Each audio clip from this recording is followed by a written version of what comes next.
অনেক আপু দেখি ফেসবুকে স্বামীর নামে বদনাম করে। আমি কখনো বদনাম করিনি, আর কখনো করব না। কারণ কি জানেন? এই দেখেন আমার জামাই আমাকে মাছ ভেজে খাওয়ায়, আমার জামাই আমাকে রান্না করে খাওয়ায়। আমি মাঝে, মাঝে কাজ করতে না পারলে সে আমাকে কাজ করে দেয়। এই যেখানে যে ভাত খাচ্ছি যে তরকারিটা, এটা আমার জামাই রান্না করেছে।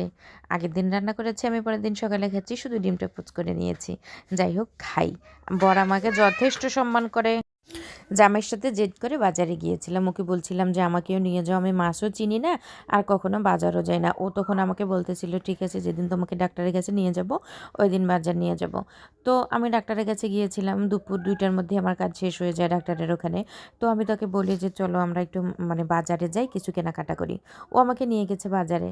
দেখেন বাজারে গিয়ে আমার যা যা পছন্দ হয়েছে কিনেছি, অনেক অনেক মাছ ছিল। তো আমরা কয়েক রকমের মাছই কিনেছি। তো চিংড়ি আর ইলিশটা ছিল প্রধান। আর এই ২টা হচ্ছে বাচ্চাদের পছন্দের জন্য ছিল। এই ২টো কিনে নেওয়া হয়েছে। ইলিশ কিনেছি, আরও কিনেছিলাম। তো ওগুলো আগেই ফ্রিজিং করা হয়ে গেছে, ভিডিও করতে পারিনি। কই মাছ কিনেছিলাম, মানে এগুলো বর বেচে দিয়েছে দেখেন।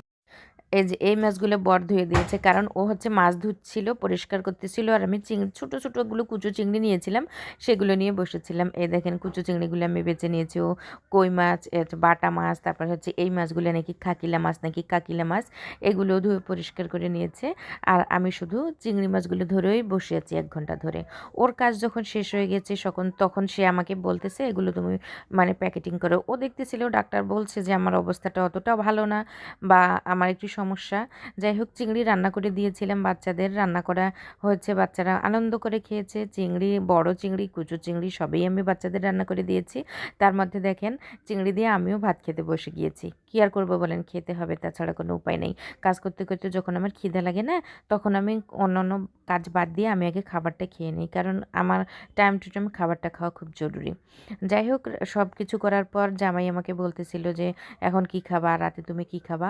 তো ভাবলাম যে এই মাছগুলো রান্না করে নেই। মাছও রান্না করে নিয়েছিলাম, সব যেহেতু কিনে নিয়েছি একটু একটু করে খেয়েছি রান্না করে। আর হচ্ছে যে ও মাছ ভাজতেছিল, বলতেছিল আজকে এই মাছগুলো দিয়ে ভাত খেতে হবে।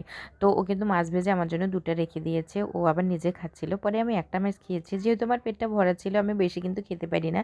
যা খাই মানে আমি একটু খাই, কিন্তু বারবার আমি খাই, ঠিক আছে?